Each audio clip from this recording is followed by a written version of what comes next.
ਇਹ ਨੇ रमेश महाजन उर्फ काली। इंदे हर दिन की शुरुआत बडलै बडलै इस्सै चाल्ली हुंदी है। जित्थै भी बिजली का कोई बल्ब जगदा लब्भी जाता है तां झट साली दिंदे न। ये कम्म इंदे नित कर्म च शामिल है।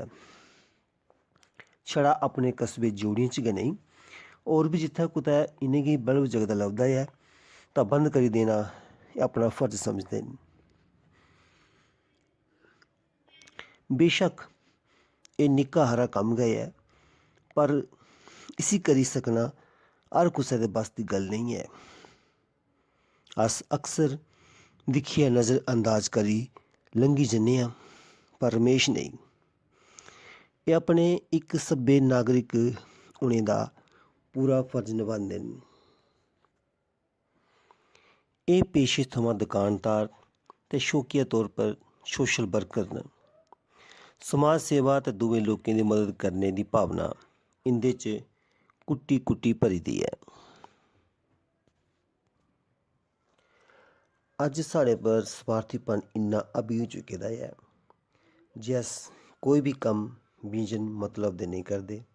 जिस कम्म च असें कोई लुभ लालच नहीं होऐ अस नहीं करते। पर रमेश ने लोग अज भी हैं जेड़ा ओह् बी कम्म करदे न जेह्दे च उ'नेंगी कोई मतलब नहीं है। उ'नेंगी पता कि किश नहीं लब्भने गल्ला फिर भी उसी करदे न। ते रमेश होर इक सनेहा भी देना चांह्दे न असेंगी कि क्या आखदे न, तुस आपूं गै सुनी लैओ। रमेश जी। मैं जोड़ियां म्यूनसिपैलिटी कमेटी अग्गें अपील करना चाह्न्नां कि जेह्ड़े तुसें लाइटर बल्ब लाए दे न, केइयें उत्थै बैड्ड सोचन लगे दे न। होर मैं लोकें जोड़ियें अग्गें बी अपील करना चाह्न्नां कि जेह्ड़े बल्ब लगे दे न साढ़ी बिजली वेस्ट होंदी रौंह्दी ऐ। पूरी पूरी ध्याड़ी बल्ब जलदे लोक उं'दे ध्यान नहीं दिंदे न।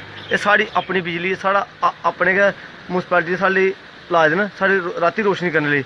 होर मैं लोकें अग्गें अपील करना चाह्न्नां कि जेल्लै सवेरा होऐ ते जेह्ड़ा कोई बल्ब दिक्खै ओह् बंद करी ओड़ै। धन्यवाद।